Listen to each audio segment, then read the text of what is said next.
हरि ओम श्री गुरुभ्यो नमः।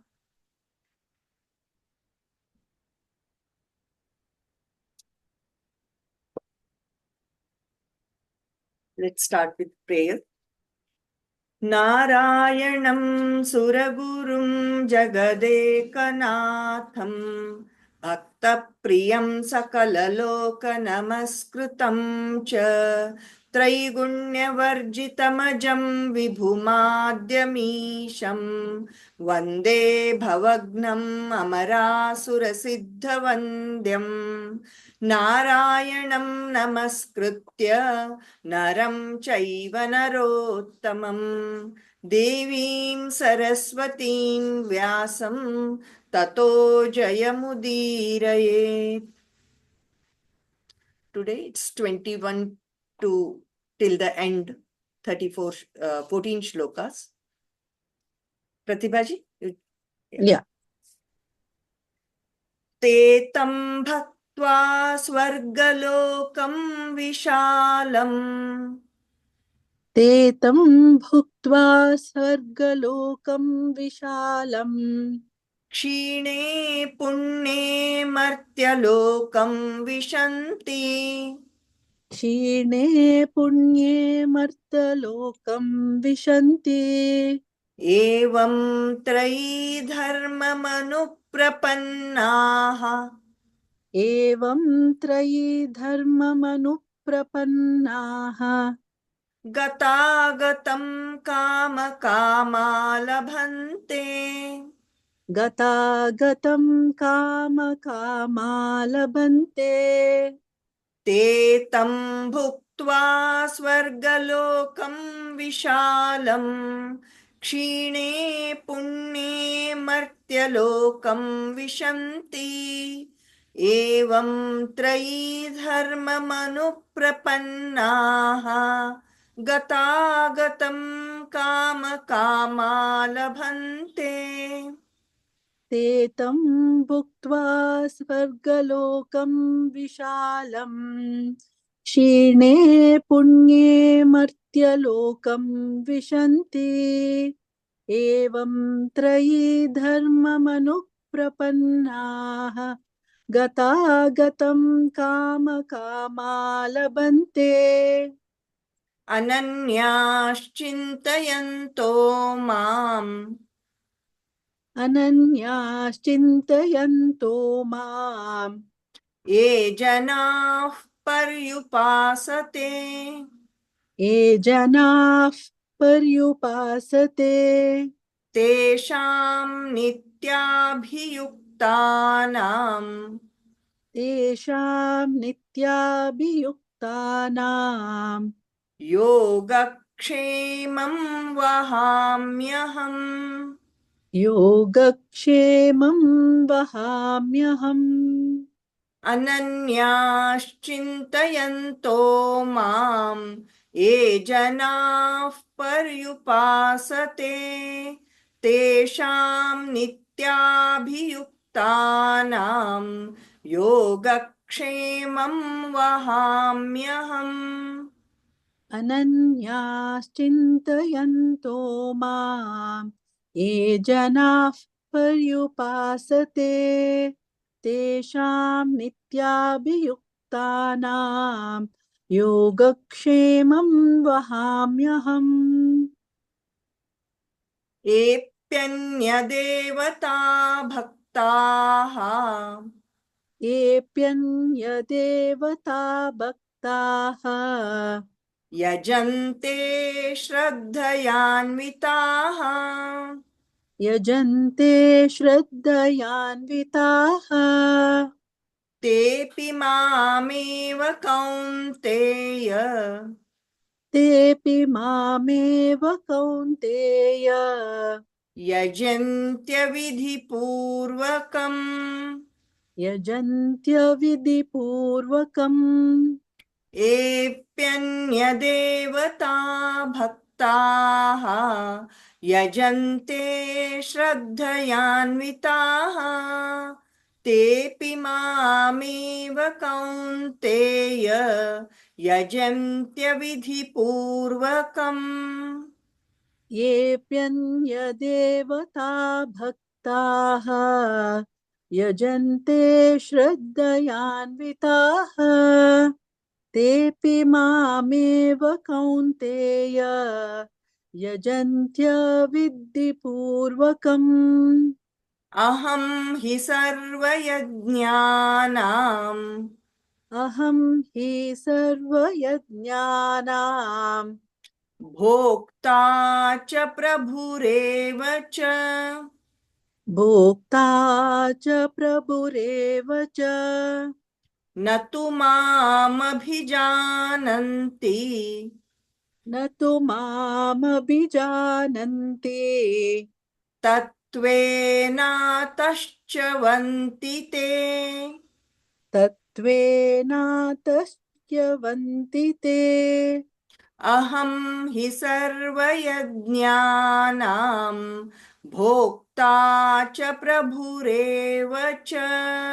न तु मामभिजानन्ति तत्त्वेनातश्च वन्ति ते। अहं हि सर्वयज्ञानां भोक्ता च प्रभुरेव च। न तु मामभिजानन्ति तत्त्वेनातश्च ते। यान्ति देववृता देवान् यान्ति देववृता देवान् पितॄन्यान्ति पितृव्रताः पितॄन्यान्ति पितृव्रताः भूतानि यान्ति भूतेज्याः भूतानि यान्ति भूतेज्याः यान्ति मद्याजिनोऽपि माम् यान्ति मद्याजिनोऽपि माम् यान्ति देववृता देवान् पितॄन् यान्ति पितृव्रताः भूतानि यान्ति भूतेज्याः यान्ति मद्याजिनोऽपि माम्। यान्ति देववृता देवान् पितृन्यान्ति पितृव्रताः भूतानि यान्ति भूतेजाः यान्ति मद्याजिनोऽपि माम्। पत्रं पुष्पं फलं तोयम् पत्रं पुष्पं फलं तोयम् यो मे भक्त्या प्रयच्छति यो मे भक्त्या प्रयच्छति तदहं भक्त्युपहृतम् तदहं भक्त्युपहृतम् अश्नामि प्रयतात्मनः। अश्नामि प्रयतात्मनः पत्रं पुष्पं फलं तोयम् यो मे भक्त्या प्रयच्छति तदहं भक्त्युपहृतम् अश्नामि प्रयतात्मनः। पत्रं पुष्पं फलं तोयम् यो मे भक्त्या प्रयच्छति तदहं भक्त्युपहृतम् अश्नामि प्रयतात्मनः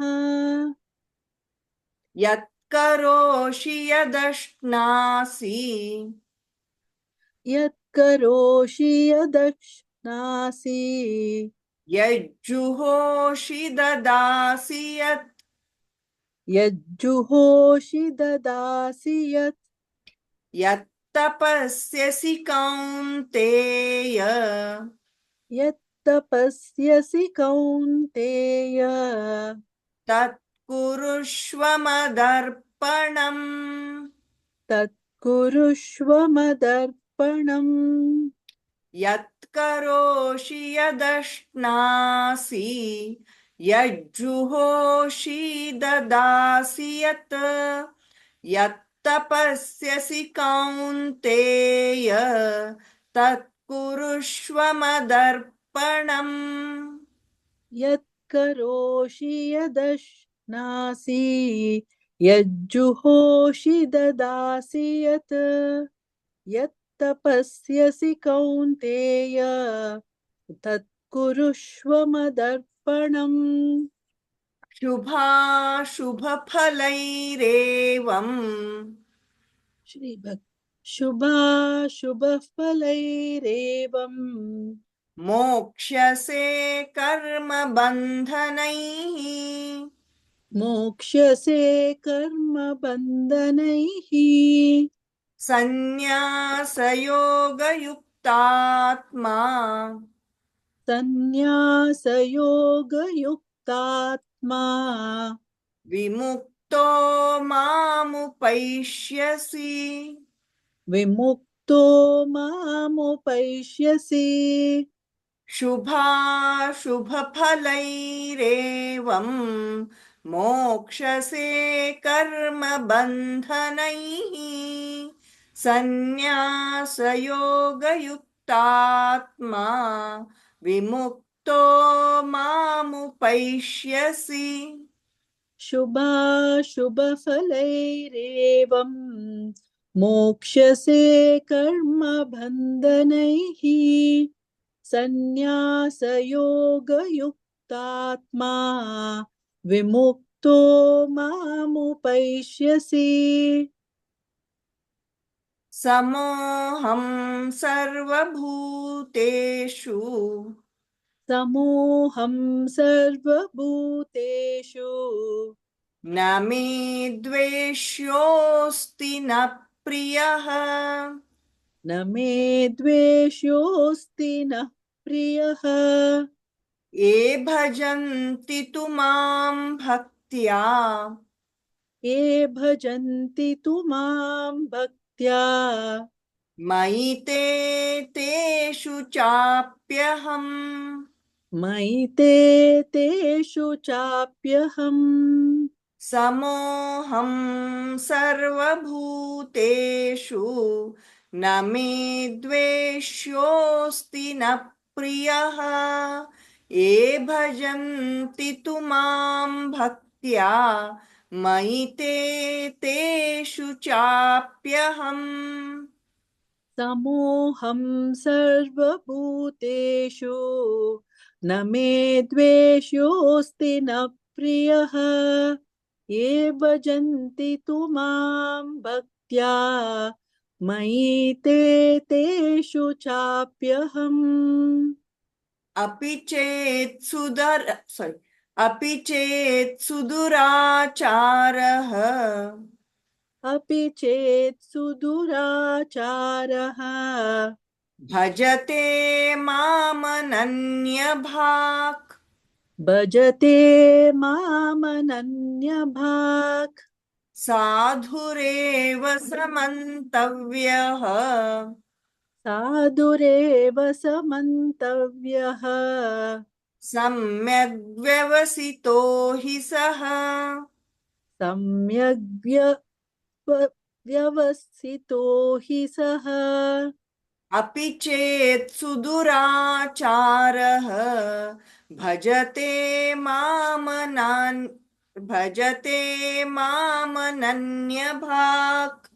साधुरेव समन्तव्यः सम्यग्व्यवसितो हि सः अपि चेत् सुदुराचारः भजते मामनन्यभाक् साधुरेव समन्तव्यः सम्यग् सम्यग्व्यवसितो हि सः सम्यग्व्यवसितो हि सः क्षिप् साधु yeah please साधुरेव समन्तव्यः सम्यग्व्यवसितो हि सः क्षिप्रं भवति धर्मात्मा क्षिप्रं भवति धर्मात्मा शश्वच्छान्तिं निगच्छति। शश्वच्छान्तिं निगच्छति। कौन्तेय प्रतिजानीहि कौन्तेय प्रतिजानीहि न मे भक्तः प्रणश्यति।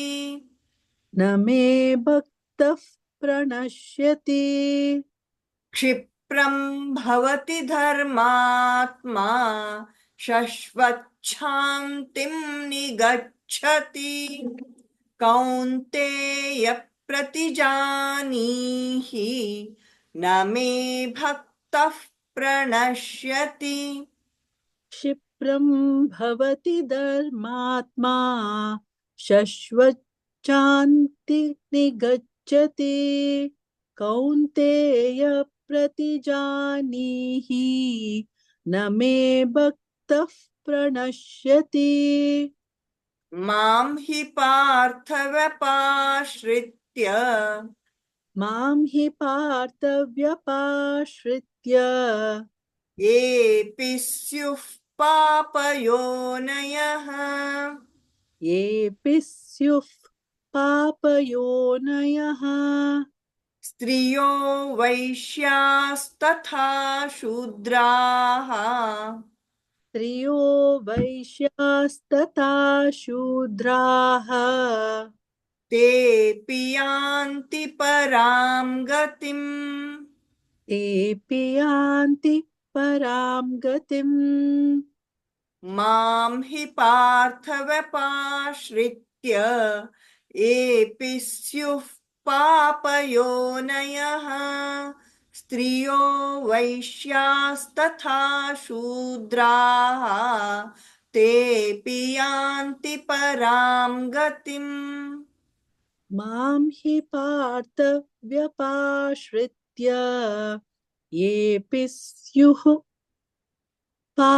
पापयोनयः स्त्रियो वैश्यास्तथा शूद्राः तेऽपि यान्ति परां गतिम्। किं पुनर्ब्रह्मणाः पुण्याः किं पुनः ब्राह्मणाः पुण्याः भक्ता राजर्षयस्तथा भक्ता राजर्षयस्तथा भक्ता राजर्षयस्तथा भक्ता राजर्षयस्तथा अनित्यमसुखं लोकम् अनित्यमसुखं लोकम् इमं प्राप्य भजस्व माम्। इमं प्राप्य भजस्व माम्। किं पुनर्ब्रह्मणाः पुण्याः भक्ता राजर्षयस्तथा अनित्यमसुखं लोकम् इमं प्राप्य भजस्व माम्। किं पुनर्ब्राह्मणाः पुण्या भक्ता राजर्षयस्तथा अनित्यमसुखं लोकम् इमं प्राप्य भजस्व माम्। मन्मना भव मद्भक्तः मन्मना भव मद्भक्तः मद्याजी मां नमस्कुरु। मद्याजी मां नमस्कुरु। मामे वैश्यसि युक्त्वैवम् मामे वैश्यसि युक्त्वैवम् आत्मानं मत्परायणः। आत्मानं मत्परायणः। मन्मना भव मद्भक्तः मद्याजी मां नमस्कुरु। मामे वैश्यसि युक्त्वैवम् आत्मानं मत्परायणः मन्मना भव मद्भक्तः मद्याजी मां नमस्कुरु मामे वैश्यसि युक्त्वैवम् आत्मानं मत्परायणः। ॐ तत्सदिति श्रीमद्भगवद्गीतासु उपनिषत्सु ब्रह्मविद्यायां योगशास्त्रे श्रीकृष्णार्जुनसंवादे राजविद्या राजगुह्ययोगो नाम नवमोऽध्यायः। ॐ तत्सत् इति श्रीमद्भगवद्गीतासु उपनिषत्सु ब्रह्मविद्यायां योगशास्त्रे श्रीकृष्णार्जुनसंवादे राजविद्या राजगुह्ययोगो नाम नवमोऽध्यायः। श्रीकृष्णार्पणमस्तु। कृष्णार्पणमस्तु। Thank you, Pratibha ji. So, any doubts in these 14 shlokas? The only thing is that this 22nd shloka, Ananyas Chintayanto Mam. So, while chanting whole chapter, we have to recite this for 3 times.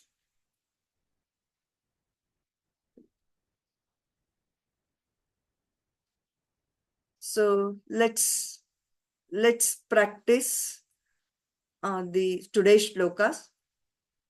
Anybody? Start with two shlokas each. I'll start, Meenaji. Yes, please. ते तं भुक्त्वा स्वर्गलोकं विशालं क्षीणे sorry, I got it wrong. ते तं भुक्त्वा स्वर्गलोकं विशालं क्षीणे पुण्य sorry, I didn't get the tune, sorry Pada, on that yeah, one. the pada we have to divide the pada like te tam bhuktva swargalokam vishalam. Okay, yeah. ते तं भुक्त्वा स्वर्गलोकं विशालं क्षीणे पुण्यमर्त्यलोकं विशन्ति एवं त्रैधर्ममनुप्रपन्नाः गतागतं कामकामा लभन्ते अनन्याश्चिन्तयन्तो मां ये जनाः पर्युपासते तेषां नित्याभियुक्तानां योगक्षेमं वहाम्यहम्।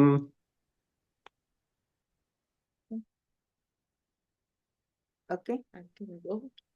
येऽप्यन्यदेवता भक्ताः यजन्ते श्रद्धयान्ति वा यान्विताः तेऽपि मामेव कौन्तेय यजन्त्यविधिपूर्वकम् अहं हि सर्वयज्ञानां भोक्ता च प्रभुरेव च न तु मामभिजानन्ति तत्त्वेनातश्च्यवन्ति ते। Yeah. Thank you. Next.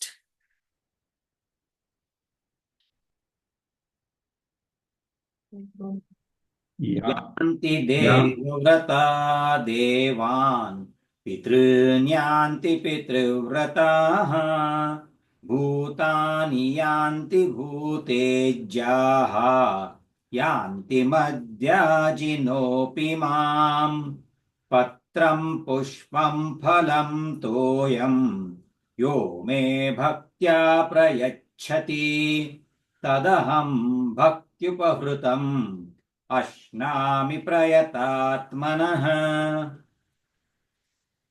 यत्करोषि यदश्नासि यज्जुहोषि ददासि यत् यत्तपस्यसि कौन्तेय तत्कुरुष्व मदर्पणम् शुभाशुभफलैरेवं मोक्ष्यसे कर्मबन्धनैः सन्न्यासयोगयुक्तात्मा विमुक्तो मामुपैष्यसि। तमोऽहं सर्वभूतेषु न मे द्वेषोऽस्ति न प्रियः ये भजन्ति तु मां भक्त्या मयि ते तेषु चाप्यहम् अपि चेत् सुदुराचारः भजते मामनन्यभाक् साधुरेव समन्तव्यः सम्यक् गव्यस्वसितो हि सः। क्षिप्रं भवति धर्मात्मा शाश्वच्छान्तिं निगच्छति कौन्तेय प्रतिजानीहि न मे भक्तः प्रणश्यति मां हि पार्थव्यपाश्रित्य येऽप्यस्युः पापयोनयः प्रियो वैश्यास्तथा शूद्राः एति यान्ति परां गतिम्।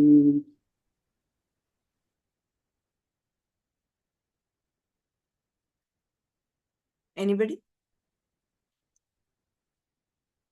किं पुनर्ब्रह्मणाः पुण्याः भक्ता राजर्षयस्तथा अनित्यमसुखं लोकम् इमं प्राप्य भजस्व माम् मन्मना भव मद्भक्तः मद्याजी मां नमस्कुरु मामे वैश्यसि युक्त्वैमम् आत्मानं मत्परायणः।